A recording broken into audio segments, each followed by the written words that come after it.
আমি 2021 সালে নির্বাচন হওয়ার পরে 6টা মাস এমন দিন পার করেছি, আমার মনে হচ্ছিল যে আমি ইস্তফা দিয়ে দিই, অন্তত আমার ছেলেগুলোর উপর অত্যাচার যদি বন্ধ হয়। এই সময় ফিল করেছি, পার করেছি।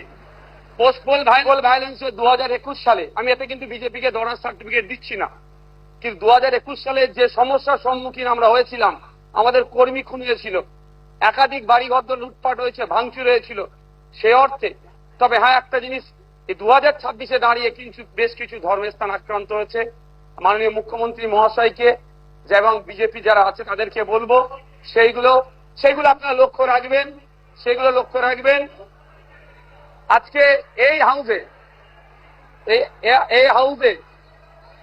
হাউসে যে কথা চালাচালি হচ্ছে, আমি বসে বসে ফিল করছিলাম সময় গিয়েছে আমাদের বক্তব্য, বিরোধীদের বক্তব্য শাসকের পছন্দ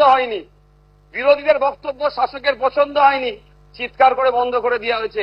এই হাউসেও কিন্তু 21 থেকে 26 আমরা দেখেছি। আমরা আশা করব ওই দিনটা আসবে না। আমরা বিরোধী যারা আছি গঠনমূলক প্রস্তাব রাখবো, শাসক দল যারা আছেন তারা গ্রহণ করবেন। মাননীয় মুখ্যমন্ত্রী মহাশয় একটা কথা বললেন, খুবই ভালো লাগলো।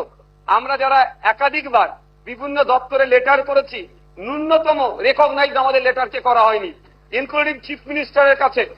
আজকে যে কথা বলেছেন এটাকে আমি স্বাগত জানাচ্ছি, যে উনি অন্তত কথা বলেছেন যে মিনিস্টাররাও রিকগনাইজ করবে, অর্থাৎ প্রাপ্তি স্বীকার করবে। আর একটা কথা উনি বলেছেন অল্প হলেও কাজ করব। আমরা বিরোধী, আমরা পজিটিভ কথা বলবো, রাজ্যের স্বার্থে বলবো, রাজ্যের জনগণের স্বার্থে বলবো। অহেতুক বিরোধিতা করার জন্য বিরোধিতা আমরা করব না। সুতরাং মুখ্যমন্ত্রী মহাশয়কে বলবো, অল্প নয়, আমরা যেগুলো আর্গুমেন্ট করব, আমরা যে ডিমান্ডগুলো রাখবো, ব্যক্তি স্বার্থের জন্য নয়, মানুষের স্বার্থে, নির্বাচিত হয়ে এসেছি তাদের স্বার্থে, সেগুলো আপনি পুরোপুরি যদি আমাদের জন্য, বাংলার মানুষের জন্য করেন, আমরা আপনার কাছে অবশ্যই কৃতজ্ঞ থাকবো।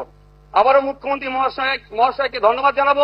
দীর্ঘদিনের স্বপ্ন এটা আমাদের সকলেরই, যে আমাদেরকে নির্বাচিত করে এই হাউসের মধ্যে পাঠাচ্ছে। মাসের শেষে আমরা 1,21,000 টাকা নিয়ে বাড়ি যাচ্ছি। আমরা সেই জনগণের জন্য কি রোল প্লে করছি, কি বক্তব্য দিচ্ছি হাউসের মধ্যে?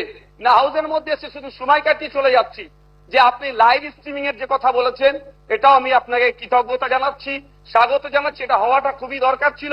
বাংলার অন্তত নির্বাচনগুলোতে তাদের জনপ্রতিনিধি হিসাবে কাদেরকে চুজ করবে, কেমন মানুষকে পাঠানো দরকার, তারা যেখানে বাংলার আইন তৈরি হচ্ছে, আগামী 5 বছর বাংলার শিক্ষা, স্বাস্থ্য, কর্মসংস্থান থেকে শুরু করে কৃষকের রুজি রুটির প্রশ্নে, প্যারা টিচার থেকে শুরু করে বিভিন্ন ক্ষেত্রে সমকাজে সমবেতন নিয়ে, এক কথায় আগামী 5 বছর বাংলা কিভাবে চলবে, বাংলার মানুষের স্বার্থে কি